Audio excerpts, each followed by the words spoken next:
আপনার উপর হজ ফরজ হয়েছে, আপনি হজ আদায় করতে গেলে হজ আদায় হবে। যাকাত ফরজ হয়েছে, যাকাত কাকে দিলে আপনার যাকাত আদায় হবে সেটাও তো জানা দরকার।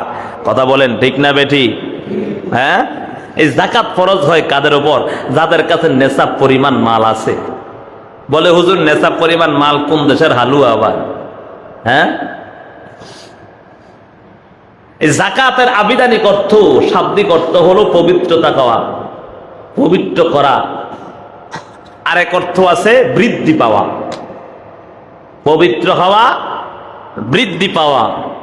পারিভাষিক অর্থে যাকাত শব্দ বলা হয় জ্ঞান সম্পন্ন সুস্থ বালেক মুসলমান নরনারীর উপর নেশাব পরিমাণ মাল 1 বছর অতিক্রান্ত হবার উপর ওই মালের উপর তার উপর যাকাত ফরজ হয়। বলে কেমন ভাবে? যাকাতটা কেমন ভাবে হবে? আর তার এই যাকাত গুলো, এই মালগুলো 3টা ভাগে বিভক্ত করা হয়েছে। এই যাকাতটা কাদের উপর ফরজ হয় এবং এই যাকাতের হিসাব কিভাবে, কাদেরকে যাকাত দেওয়া যাবে এবং দেওয়া যাবে না, যাকাতটা কাদের উপর ফরজ হয় এবং হিসাবটা কিভাবে, যাকাতের হিসাব কিভাবে, এবং এই যাকাতের হিসাব করার পর কাদেরকে যাকাত দেওয়া যাবে আর কাদেরকে দেওয়া যাবে না। যাকাত ফরজ হয়তো বললামই যাদের উপর নেশাব পরিমাণ জ্ঞান সম্পন্ন অর্থাৎ সুস্থ বালেক মুসলমান নরনারী, তার উপর যদি নেশাব পরিমাণ মাল 1 বছর অতিক্রান্ত হয় তার উপর যাকাত কি হয়? ফরজ হয়ে যায়। বলে নেশাব পরিমাণ মাল কাকে বলে? 7.5 ভরি স্বর্ণ এবং 52.5 ভরি রূপা যদি কারো কাছে থাকে তাহলে সেই লোকের উপর যাকাত ফরজ হয়। অনেকে বলবে হুজুর আল্লাহ সারাইছে, আমার 7.5 ভরি স্বর্ণও নাই আর রূপাও নাই, 52.5 ভরি, আমার যাকাতও ফরজ না। সিস্টেম আছে। কারো কাছে কিছু পরিমাণ শুধু স্বর্ণ আছে, তার সাথে আবার কিছু টাকা পয়সাও আছে, 1 বছর অতিক্রান্ত হয়েছে অর্থাৎ অতিক্রম হয়ে গেছে, ওই লোকের উপরও যাকাত ফরজ হয়। মুফাসসিরিনে কেরাম লেখেন, ফিকহাবিদ ফকিহরা লেখেন, বর্তমান সময়ে কারো কাছে যদি 40-50 হাজার টাকা গচ্ছিত থাকে, 1 বছর অতিবাহিত হয়, তার উপরও যাকাত ফরজ হয়। বুঝেন নাই কথা? কারো কাছে যদি ফকিহবিদগণ লেখেন, যারা মুফতি ফতুয়াবিদ যারা দেয়, তারা বলে যে কারো কাছে যদি 40-50 হাজার টাকা বর্তমান সময়ে 1 বছর অতিক্রম করে তার কাছে থাকে, সেই সম্পদের উপরও তার যাকাত ফরজ হয়, ওয়াজিব হয়ে যায়। তাহলে বোঝা গেল শুধু কেবল স্বর্ণ রূপার দিকে তাকাইয়া থাকলে হবে না। কারো কাছে এমন আছে স্বর্ণ কিছু আছে, রূপাও কিছু আছে, সব মিলাইয়া এক হইলে 7.5 ভরি স্বর্ণের দামও হয় না, আর না হয় 7.5 ভরি 52.5 ভরি রূপার দামও হয় না। এখন যাকাত ফরজ হবে কিভাবে? বলে তার কাছে দোনোটা মিলাইয়া তারপরে যদি কিছু টাকা পয়সা থাকে বা ব্যবসায়িক পণ্য যদি 1 বছর অতিক্রান্ত হয়ে যায়, তাহলে মনে রাখবা তার উপরও যাকাত ফরজ হয়ে যায়। তাহলে বুঝলাম ধন সম্পদ এবং টাকা পয়সা মিলাইয়াও যদি হয় তারপরও কি হয়? যাকাত আপনার উপর ফরজ হয়ে যায়, আপনি ফরজ আদায় করতেই হবে। এখন যদি আমরা আদায় না করি তা আমি আর আপনি সীমালঙ্ঘন হয়ে গেলাম, এটা আল্লাহর কাছে জবাবদেহি করতে হবে। যাকাত কাদেরকে দেওয়া যায় আর কাদেরকে দেওয়া যায় না? যাকাত দেওয়া যায় না যাদেরকে মা বাপ, আপন মা বাপ আছে না, মা বাপ, দাদা দাদি, পরদাদা পরদাদি, পরনানা পরনানি, এরকম ওপর সিঁড়ি যতটুক যাবে তাদেরকে যাকাত দেওয়া যাবে না। যাকাত দেওয়া যাবে কাদেরকে? এবং যাদের নেশাব পরিমাণ মাল আছে তাদের তো যাকাত দেওয়া যাবেই না, এবং তাদের নাবালেগ কোন সন্তানদেরকেও যাকাত দেওয়া যাবে না। যাকাত দেওয়া যাবে কাদেরকে? ভাই বোন, চাচা চাচি, বাতিজা বাতিজি, ভগ্নিপতি, ভাগিনা ভাগ্নি, জামাই শাশুড়ি, তার মধ্যে সৎ বাপ এবং সৎ মায়ের কথাও বলা হয়েছে, তাদেরকে যাকাত দেওয়া যাবে। তার মধ্যে আরেকটা হলো আপনাদের এলাকার মধ্যে আপনাদের কপালটা বড় ভালো, বলে হুজুর আপনি হুজুর হয়েছেন দেখে আপনার কপালটা আপনি ভালো করতে আছেন না, বোঝানোর জন্য বলছি। যাকাত যদি আপনি আপনার আত্মীয় নিকট আত্মীয়দের কিছু দিবেন উত্তম কাজ, তবে আপনি যদি সেই যাকাতের ফান্ডা লিল্লাহ ফান্ডও দিতে পারেন, সেটা কত দাম। আপনার এই যাকাত দিয়ে, আপনার ফিতরা সদকাতুল ফিতর দিয়ে, আপনার দানের মাধ্যমে একটা সন্তান কোরআন শিখবে, একজন লোক কোরআন হাদিস শিখবে, তো মনে রাখেন আপনি সেই সাহাবায়ে কেরামের সওয়াবের সমপরিমাণ সওয়াব পাবেন। সুবহানাল্লাহ। বলে কেমন ভাবে? পয়গম্বরের সাহাবীরা ছিলেন, কেউ কেউ কৃষিকাজ করতেন, আবার কেউ কেউ ব্যবসা বাণিজ্যের মধ্যে কাটায়া দিতেন। আনসার মুহাজিরের মধ্যে আনসার যাই সাহাবীরা ছিলেন তারা কৃষি কাজের মধ্যে লিপ্ত থাকতেন। মুহাজির যারা ছিলেন যারা হিজরত করেছে তাদেরকে মুহাজির বলা হয়। ওই মুহাজিররা তাদের এমন ছিল, তারা ব্যবসা বাণিজ্যের মধ্যে তারা জীবনটা কাটায়া দিতেন। আর পয়গম্বরের সাহাবী একজন সাহাবী ছিলেন হযরত আবু হুরায়রা রাদিয়াল্লাহু তাআলা আনহু, যে আবু হুরায়রার কথা বলা হয়েছে এত হাদিস লিখছেন, সিয়াসিত্তার কিতাব একটার মধ্যে কোনো বাকি নাই যে তিনার riwayat পাওয়া যায় না। বুঝেন নাই? আবু হুরায়রা এত পরিমাণ হাদিস তার জ্ঞান অর্জন করেছেন, বুখারী, মুসলিম, আবু দাউদ, তিরমিজি, নাসাই, ইবনে মাজাহ, সিয়াসিত্তার সমস্ত কিতাবের মধ্যে এমন কোন হাদিসের কিতাব নাই যে এই সিয়াসিত্তার তার হাদিস তার riwayat বর্ণনা নাই। সেই আবু হুরায়রা এমন কোন ধনী লোক ছিল না,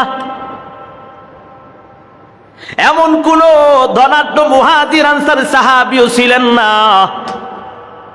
যে আবু হুরায়রা এত ইলম অর্জন করেছেন, সারাটা দিন রাত্র মসজিদে নববীর মধ্যে পড়ে থাকতেন। সারাটা দিন রাত্র মসজিদে নববীর মধ্যে কাটাইয়া দিতেন শুধু হাদিস শিখার জন্য। সেই আবু হুরায়রার ইতিহাস লক্ষ্য করে গতকালকে দেখে তাকা পড়লাম আর কান্না করলাম।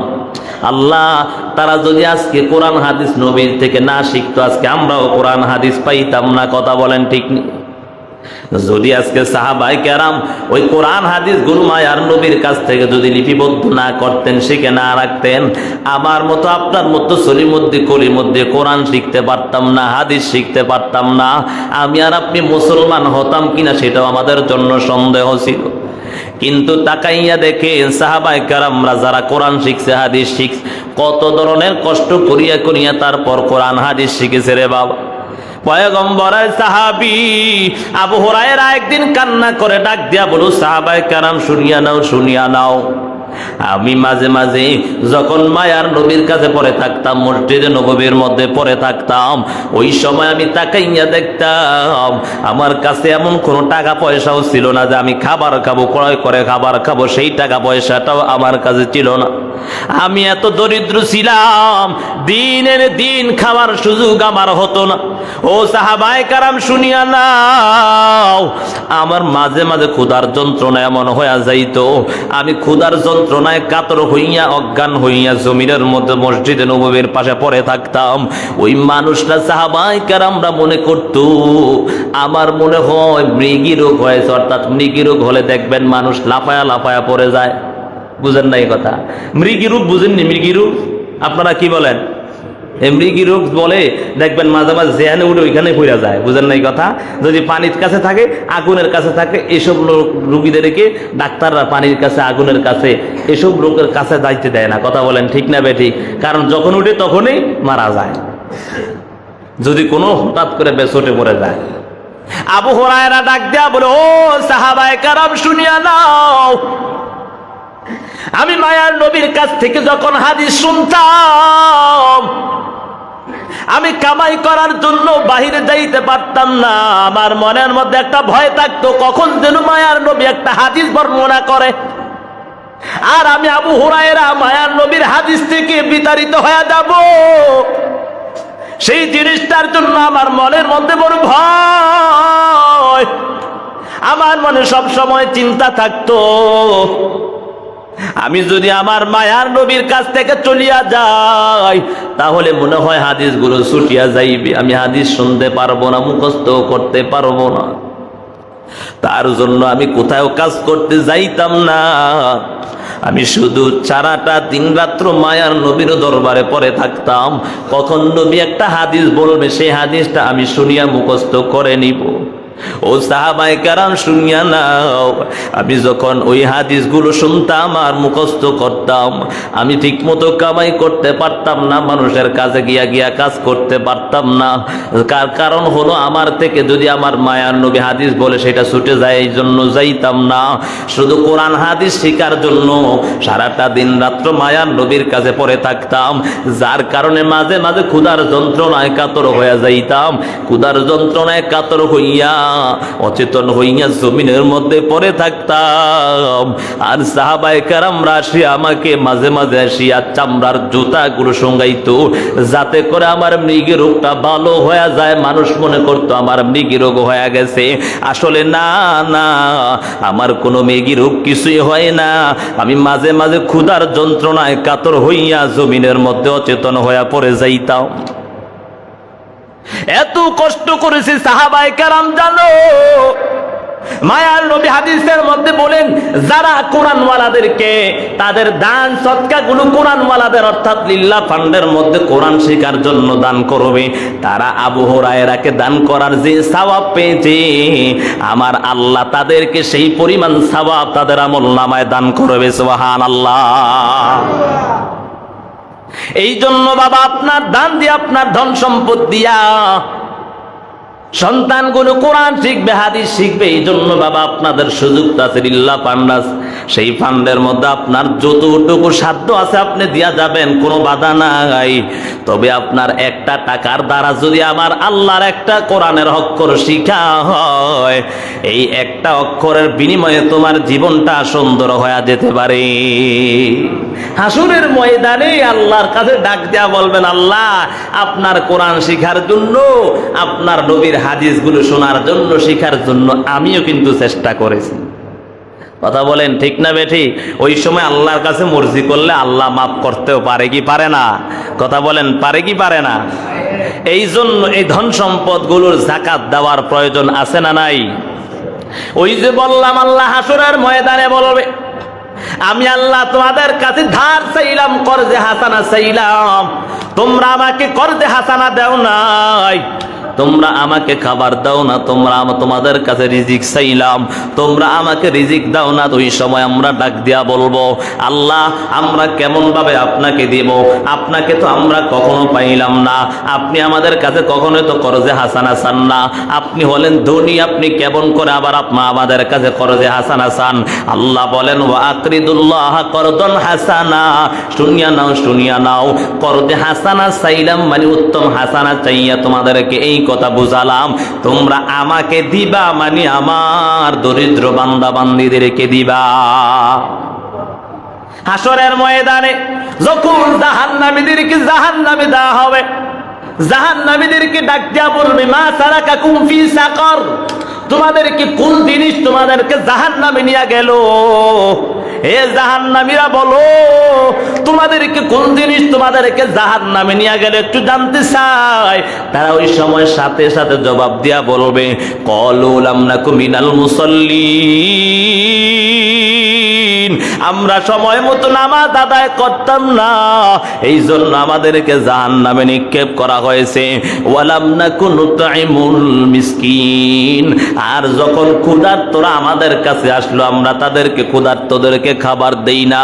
এরে বাবা আজকে তাকাইয়া দেখো, বড় বড় এমন লোক আছে বাবা, রমজান মাস আসলে সওয়াব বেশি হবে, এই জন্য মক্কা মদিনায় যায়, উমরা করার জন্য যায়। কেন যায়? বলে সওয়াবটা বেশি হয়ে যাবে, টাকা পয়সা খরচ করিয়া উমরায় যায়। আমি বলি তোমাকে বাধা দেই না, তবে আগে স্মরণ রাখো, স্মরণ রাখো তোমার পার্শ্ববর্তী এলাকার মধ্যে, তোমার পার্শ্ববর্তী ঘরের মধ্যে এমন অনেক ঘর আছে ঠিক মতো দিন আনে দিন খাইতে পায় না, দিন আনে ঠিক মতো তারা ভালো করে ইফতারিও করতে পারে না, ভালো সাহারিও খেতে পারে না, অথচ তুমি তাদের কোনো খবর নাই। আজকে তুমি বড় বড় হাজি সাহেব হওয়ার জন্য রমজান মাসে গিয়া উমরা করার জন্য দৌড়াও, সেই উমরা তোমার 2 টাকার দাম হবে না। কেন হবে না রে বাবা? তোমার পাশের লোকরা না খাইয়া মরে, তোমার খবর নাই। কিন্তু আল্লাহর বান্দারা মধ্যবিত্ত হওয়ার কারণে কারো কাছে জবানটা খুলে বলতেও পারে না, আমাকে কিছু টাকা দাও, আমাকে কিছু খাবারের ব্যবস্থা করে দাও। অথচ প্রয়োজন ছিল তুমি গিয়া তার খবর নেওয়া। কথা বলেন ঠিক না বেটি? এই জন্য ওই সময় বলবে, মা সালাকাকুম ফি সাকর, তোমাদেরকে কোন জিনিস জাহান্নামে নিয়ে গেছে বলো? ক্বালু লাম নাকু মিনাল মুসাল্লিন ওয়া লাম নাকু নুতঈমুল মিসকিন। আল্লাহ তাআলার কোরআনের মধ্যে আমার আল্লাহ বলেন, ওই সময় জাহান্নামীরা ডাক দিয়া বলবে, সময় মতো নামাজ আদায় করতে পারি নাই, এই জন্য জাহান্নামে আসতে হয়েছে। ওয়া লাম নাকু নুতঈমুল মিসকিন, ক্ষুধার্তদেরকে খাবার দিতে পারলাম না, এই জন্য আমার আল্লাহ জাহান্নামে দিয়া দিছে। আল্লাহ বলবে, এরে আমার বান্দা বান্দির দল, আমি তো তোমাদের কাছে এই কথা বলতে চাই না, তোমরা আমি আল্লাহকে স্বয়ং দাও। আমি আল্লাহ এই কথা তোমাদেরকে বলতে চাই, আমি আল্লাহকে দেওয়া মানে আমার গরিব বান্দা বান্দিদেরকে দিবা, আর ওই তাদেরকে দেওয়ার আগে আগে আমি আল্লাহর কাছে তোমার দানটা পৌঁছে যায়। আল্লাহ তাআলা সূরা তাওবার মধ্যে বলেন, হে দুনিয়ার মানুষ শোনো, তোমরা যখন কোন দরিদ্রদের কাছে নিয়া তোমার দানগুলো, যাকাত অর্থাৎ ধন সম্পদ গুলো দান করবা, দান সৎকা করবা, ওই সময় কি হয় জানো? তুমি গরিবের হাতে উঠানোর আগে আগে আমি আল্লাহর কাছে পৌঁছায় যায়। সুবহানাল্লাহ। এজন্য কি মনে করলেন? আসেন সামনে জায়গা, কি মনে করলেন যে ধনীর ধন সম্পদ আসছে, সেই ধন সম্পদ গুলো আমরা কি মনে করলাম, কি বুঝলাম? সেই ধন সম্পদ গুলো আজকে নিজের মতো নিজে রাখলাম, এই ধন সম্পদ গুলো আল্লাহর রাস্তায় ব্যয় করলাম না, কোনো ফায়দা নাই। তাহলে হাসরের ময়দান আল্লাহর কাছে জবাবদেহি করতে হবে। আল্লাহ এই কথাই বান্দাদেরকে বলেন, ওয়া আকরিদুল্লাহ করদান হাসানা, আমি আল্লাহ তোমাদের কাছে করদে হাসানা চাই। কি চাই? আমি আল্লাহ তোমাদের কাছে করজে হাসানা চাই। অর্থাৎ আমি আল্লাহ করজে হাসানা চাওয়া মানে তোমরা আমি আল্লাহর রাস্তায় ব্যয় করবা, এটাই হবে আমি আল্লাহকে করজে হাসানা দেওয়া। সুবহানাল্লাহ। যদি তোমরা করজে হাসানা দাও তাহলে কি হবে জানো? তাজিদুহু ইনদাল্লাহ। আল্লাহ বলেন, কেউ যদি আমাকে আমি আল্লাহকে করজে হাসানা দেয়, ধার দেয়, তাহলে তাদের প্রতিদান আমি আল্লাহর কাছেই পাবে। সুবহানাল্লাহ। তাজিদুহু ইনদাল্লাহ, আমি আল্লাহর কাছেই পাবে। সুবহানাল্লাহ। দিবে আমি আল্লাহরে করজে হাসানা, অন্য কেউ দিবে প্রতিদান না, আমি আল্লাহই তাকে প্রতিদান দিব। সুবহানাল্লাহ। আল্লাহর কাছ থেকে প্রতিদান আমরা চাইতে পারিনি, কথা বলেন, পাইনি? পারি না? আল্লাহর কাছ থেকেই তো পাবো আমরা প্রতিদান। কথা বলেন ঠিক না বেঠিক? এজন্য যাদের উপর যাকাত ফরজ হয়, আপনার দায়িত্ব হলো আপনি দরিদ্রের কাছে গিয়া তার দরিদ্রর পাওনাটা পৌঁছে দেওয়া। কথা বলেন ঠিক না বেঠিক? যেই কথা বলেছিলাম, পাওনাদার তার পাওনা গিয়ে বাড়ির থেকে আনবে না, দেনাদার সে গিয়ে তাকে পাওনাদারকে দিয়ে আসবে। কথা বলেন ঠিক না বেঠিক? এটাই হলো নিয়ম। তাহলে বোঝা গেল আমার উপর যাকাত ফরজ হয়েছে। ফরজ নামাজ যেমন ফরজ, নামাজ আদায় করতে হলে যেমন ফরজ আদায় করতে হলে মসজিদে আসতে হয়, যাকাত যদি ফরজ হয় তাহলে আপনি সেই যাকাত দেওয়ার জন্য দরিদ্রের কাছে গিয়া যাকাত দিতে হবে। কথা বলেন ঠিক না বেঠিক? আপনি গিয়া বলবেন, আমার যাকাতের টাকা আইছিল, এটা তোমারে দিলাম। নাউজুবিল্লাহ। এই কাজ করা যাবে? হ্যাঁ, আপনি এই কাজ করতে পারবেন যে আপনাকে ধন সম্পদ আল্লাহ দিয়েছে, এই জন্য আপনি গিয়া বললেন, আপনার মনে মনেই তো আছে আমি কি দিছি। কথা বলেন ঠিক না বেটি?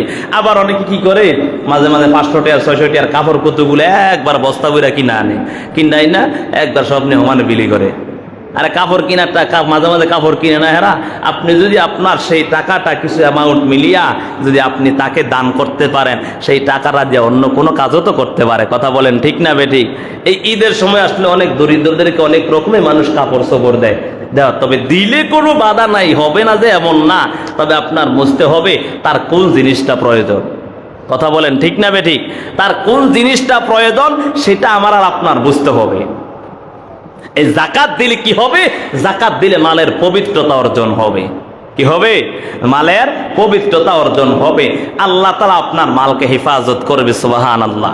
আমি যেমন আপনাদেরকে বয়ান করে কোরআনের হাদিস থেকে, কোরআন এবং হাদিস থেকে বলতেছি, নবীজি একদিন এমন ভাবে সাহাবায়ে কেরামদেরকে নিয়ে বলতেছে। সুবহানাল্লাহ। মায়ার নবী একদিন বয়ান করে বলতেছে, কেউ যদি শতকরা 2.5 টাকা অর্থাৎ আমার আল্লাহর রাস্তায় দান করে দেয়, যাকাত দেয়,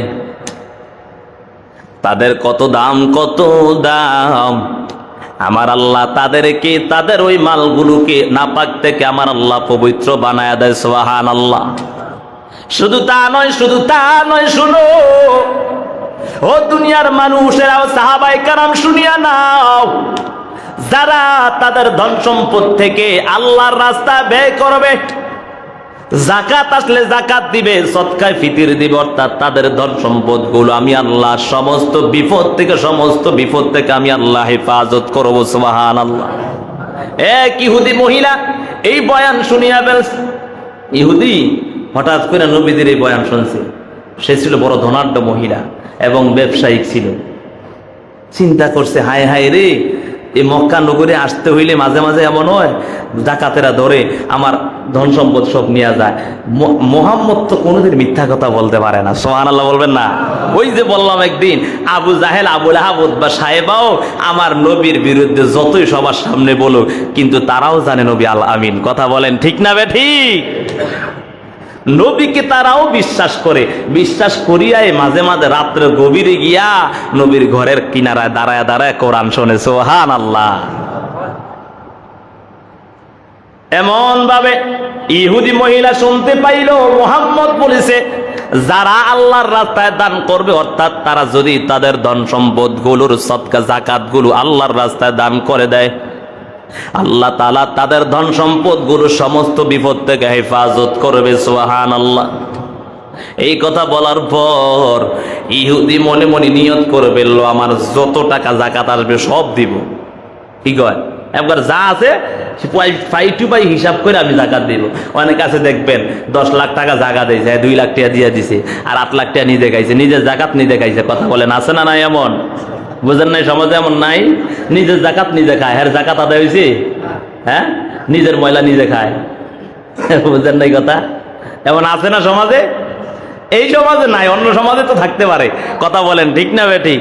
আল্লাহ বুঝার তৌফিক দেন। হালাল টাকাটারে হারাম বানায়েন না। আল্লাহ আমাদেরকে বুঝার তৌফিক দেন। সকলে বলি আমিন। হালাল সম্পদকে হারাম বানায়েন না। রক্ত ঘাম পানি করে তারপর আপনি কি করলেন, কামাই করলেন, সেটা আপনার হালাল জিনিসটা আপনি হারাম বানায়েন না। আপনার আবার যাকাত আছে, যাকাত দিতে হবে। যদি বলেন যাকাত দিলে ধন সম্পদ কমে যায়, এটা বোকামি ছাড়া আর কিছু না। যাকাত দিলে আল্লাহরও ধন সম্পদ বাড়ায় দেয়। সুবহানাল্লাহ। জোরে বলেন না সুবহানাল্লাহ। কারণ যাকাতের এক শব্দের অর্থই হলো বৃদ্ধি পাওয়া, আর এক শব্দের অর্থ পবিত্রতা হওয়া। এমন অবস্থায় ইহুদি চিন্তা করলো, ঠিক আছে মুহাম্মদ যেহেতু বলছে ফাইটি ভাই হিসাব কইরা যাকাত দিয়া দিব, কোনো চিন্তা নাই, আফসোস নাই, এত ধন সম্পদ সমস্যা কি, এত দিয়া দিব আর কি। এই চিন্তা করিয়া পাইটু ভাই হিসাব করে যাকাত দিয়া দিছে।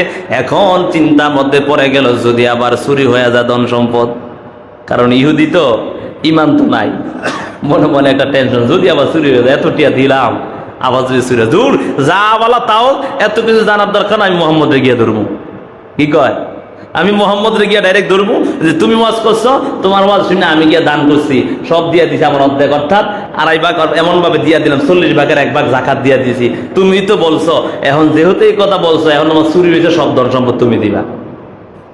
এমন অবস্থা কইরা সব ধন সম্পদ দিয়া সিরিয়ার থেকে যখন ধন সম্পদ সবাই নিয়া আবার যখন ব্যবসা বাণিজ্য করিয়া সবাই আবার রওনা হলো নিজের দেশের দিকে, এমন ঘটনা শুনতে পায়, চতুর্দিকে খবর আসছে ডাকাতি চলতেছে, ডাকাতি সন্ত্রাসী চলতেছে। সকল ব্যবসায়িকদের ধন সম্পদ গুলা লুটপাট শুরু করে দিয়েছে। কিছুক্ষণের মধ্যে চিন্তায় পড়ে গেল, আমি মুহাম্মদ রে গিয়া ধর্ম, আর কোনো কিছু আমার জানার দরকার নাই। মুহাম্মদ নিজেই বলছে যাকাত দিলে নাকি তার ধন সম্পদ আল্লাহ হেফাজত করে, অথচ আজকে যদি ডাকাতি হয় আমি তারা মুহাম্মদ রে ছাড়বো না। আর তার গোত্রের সকল লোকেরা বলে, কি গো তুমি কি মুসলমান হয়ে গেছো নি? বলে না, মুসলমান হই না। বলে এমন লোক এমন বয়ান করছে যাকাত দিলে নাকি আল্লাহ তার মাল হেফাজত করে। আমি তো আমার নিজের জন্য না যাকাত দিছি, আমি কারো উপকারের জন্য দেই না, আমার ধন সম্পদ বাঁচানোর জন্য আমি যাকাত দিছি।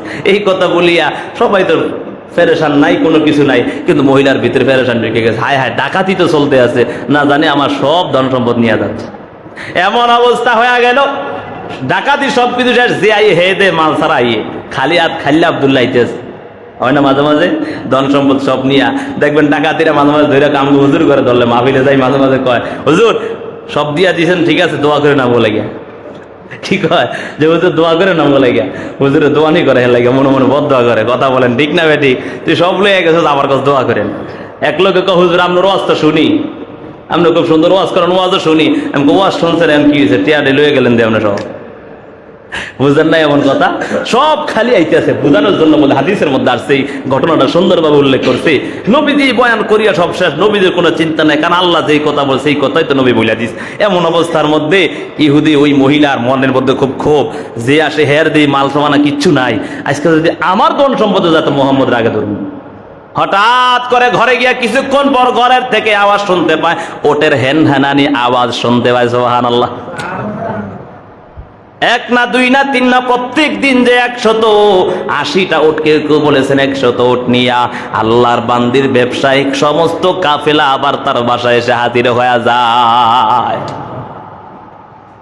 আল্লাহর বান্দে আশ্চর্য হয়ে বলে কিরে তবু কি হইল সমস্ত মক্কা নগরে যারা আছে সব ধন সম্পদ ডাকাইতে লয়ে গেছে তবু ওটা রয়ে গেল কারে ম্যাডাম কইলেন না এই কথা কয় বইলেন না বলে কি হয়েছে ওটের নিয়ম হইল সামনেরটা যেদিকে যায় পিছনেরটা ওই দিকে দৌড়ায় বুঝেন না এই কথা ওটের নিয়ম হইল কি সামনেরটা দেখবেন আরবের মধ্যে তারা ওট এভাবে সাইরা দেয় সাইরা দিলে সামনেরটা যেদিকে দৌড়ায় পিছনের গুলো ওই দিকে দৌড়াইতে থাকে কয় ম্যাডাম এমন অবস্থা হয়েছে হঠাৎ করে আমার ওটগুলো হাঁটতেছে মরুভূমি এলাকার মধ্যে গর্তের মধ্যে হঠাৎ করে পা পড়ছে গিয়ে একবার গর্তে পড়ে গেছে একটা ওট পড়ে গেছে আরে পিছনের ওটটা গিয়ে হের লগে গিয়ে বসে এরকম বইতে 100 ওট সব যায় এর পিছনে বসছে আর দেই যে আমরা আওয়াজ শুনতে পাই চতুর্দিকে ডাকাতির আওয়াজ চলতেছে আমরা সব নির্জ বইয়া বসে রয়েছি এভাবে কিছুক্ষণ পর দেখি ডাকাতি সব শেষ আবার আস্তে আস্তে আমরা উঠলে চলে আসছি সুবহানাল্লাহ মহিলা বলে আরে এগুলো আর কিছু না ওই মুহাম্মদ কখনো মিথ্যা কথা কোনোদিন বলে না সার জীবনে সব সময় সত্য কথা বলেছে সে বলছে নাকি যদি 40 ভাগের 1 ভাগ আল্লাহর রাস্তায় দান করে সেই ধন সম্পদ নাকি আল্লাহ হেফাজত করে সুবহানাল্লাহ আমার আর তোমার কারো কৃতিত্ব নয় এই হেফাজত করার এটা মুহাম্মদ বলেছে এজন্য আমি আল্লাহর রাস্তায় দান করেছি আমার ধন সম্পদ গুলো আল্লাহ হেফাজত করছে আমাকে সবাই কালেমা ভরে মুসলমান বানায়া দাও সুবহানাল্লাহ তাহলে বুঝা গেল ধন সম্পদ হেফাজত করার মালিক কে ধন সম্পদ কামাই করছি এই তৌফিক দিয়েছে কে ওই যে বলেছিলাম ফাইদা কুদিয়াতিস সালাহ ফান্তাশিরু ফিল আরদি ওয়াবতাগু মিন ফাদলিল্লাহ সালাত আদায় করার পর তোমরা কি করবা আল্লাহর অনুগ্রহে তোমরা রিজিক অন্বেষণে বের হয়ে যাইবা তাহলে আল্লাহ বলেছেন আমি আল্লাহ অনুগ্রহ করছি তুমি আর আমি কোন বাহাদুরে বলি আমি নিজে কামাই করছি কামাই করার তৌফিক দিয়েছেন কে আল্লাহ সব দিয়েছে আল্লাহ রাস্তায় দান করবো তো ইনশাআল্লাহ আল্লাহ তাআলা আমাদের সকলকে দেওয়ার তৌফিক দান করুক সদকায়ে ফিতরের আওয়াজ মূলত ঈদের দিন করার নিয়ম তারপরে আগে একটু বলে যে আমরা যেহেতু রমজান মাসে একটু সওয়াব বেশি দিই সদকায়ে ফিতর ইসলামিক ফাউন্ডেশন থেকে বলা হয়েছে 110 টাকা সর্বনিম্ন 110 টাকা আর সর্বোচ্চ হলো 2805 টাকা আমরা যে যা পারি ইনশাআল্লাহ সদকায়ে ফিতর গুলো দিয়া দিব আল্লাহ তাআলা আমাদের সকলকে দেওয়ার তৌফিক দান করুক যে কথাগুলো বললাম সর্বপ্রথম আমাকে আমল করার তৌফিক দান করুন তারপর সকলকে আমল করার তৌফিক দান করুন যারা সুন্নাত আদায় করে নাই সুন্নাত আদায় করে নি